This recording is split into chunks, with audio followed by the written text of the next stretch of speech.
നാലാം ക്ലാസ്സിലെ പ്രിയ വിദ്യാർത്ഥികളെ, എല്ലാവർക്കും ഫ്ലിപ്ഡ് ക്ലാസ് റൂമിലേക്ക് സ്വാഗതം. നമ്മുടെ ICT text book, play box അഥവാ കളിപ്പെട്ടി പാഠപുസ്തകവുമായി ബന്ധപ്പെട്ട് നിങ്ങൾക്ക് വീട്ടിലിരുന്ന് നോട്ട് പുസ്തകത്തിൽ ചെയ്യാനുതകുന്ന വളരെ രസകരമായ കളി രൂപത്തിലുള്ള വർക്ക് ഷീറ്റ് പരിചയപ്പെടുത്തുകയാണിവിടെ. ഈ വർക്ക് ഷീറ്റിൻ്റെ PDF കോപ്പി നിങ്ങൾക്ക് ലഭിച്ചിട്ടില്ലെങ്കിൽ ഈ വീഡിയോയുടെ താഴെയുള്ള ഡിസ്ക്രിപ്ഷൻ ബോക്സിൽ ക്ലിക്ക് ചെയ്താൽ ഇതിൻ്റെ PDF നിങ്ങൾക്ക് ലഭിക്കുന്നതാണ്.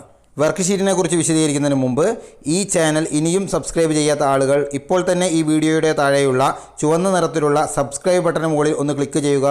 അപ്പോൾ തൊട്ടടുത്തായി ഒരു ബെൽ ഐക്കൺ കാണാം, അതിന് മുകളിൽ കൂടി ഒന്ന് ക്ലിക്ക് ചെയ്ത് ഓൾ എന്നുള്ളത് എനേബിൾ ചെയ്ത് വെക്കുക.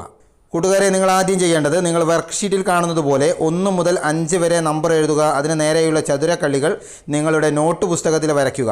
അതിന് നേരെയുള്ള ചിത്രങ്ങളോ മറ്റു കാര്യങ്ങളോ ഒന്നും നിങ്ങൾ നോട്ട് പുസ്തകത്തിൽ വരയ്ക്കേണ്ടതില്ല.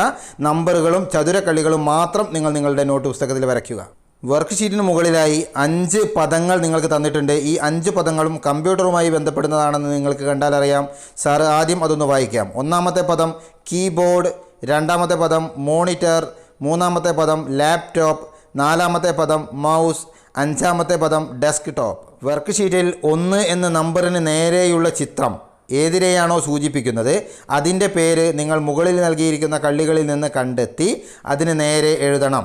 അതേപോലെ രണ്ടാമത്തെ നമ്പറിന് നേരെയുള്ള ചിത്രം എന്തിനെയാണോ സൂചിപ്പിക്കുന്നത് അതിൻ്റെ പേര് കണ്ടെത്തി അതിന് നേരെ എഴുതണം. അതേപോലെ 3, 4, 5 ഓരോ നമ്പറിന് നേരെയുമുള്ള ചിത്രം എന്തിനെയാണോ സൂചിപ്പിക്കുന്നത് അതിൻ്റെ പേര് മുകളിലുള്ള കള്ളിയിൽ നിന്ന് കണ്ടെത്തി നിങ്ങൾ അതാത് കോളത്തിൽ എഴുതണം. കൂട്ടുകാരെ, വർക്ക് ഷീറ്റിൽ ആൻസർ കീ നൽകിയിട്ടുണ്ട്. അതിനാൽ നിങ്ങൾ എഴുതുമ്പോൾ അക്ഷരത്തെറ്റ് വരാതെ ശ്രദ്ധിക്കണേ. 5 വസ്തുക്കളുടെയും പേര് അക്ഷരത്തെറ്റ് കൂടാതെ നല്ല വൃത്തിയിൽ അതാത് കോളത്തിൽ എഴുതി നിങ്ങൾ നിങ്ങളുടെ ടീച്ചർക്ക് അയച്ചു കൊടുക്കണം. പ്രിയപ്പെട്ട കൂട്ടുകാരെ, എല്ലാവരും വീട്ടിൽ സുരക്ഷിതരായിരിക്കുക. എല്ലാവർക്കും നന്മ ആശംസിച്ചുകൊണ്ട് ബൈ.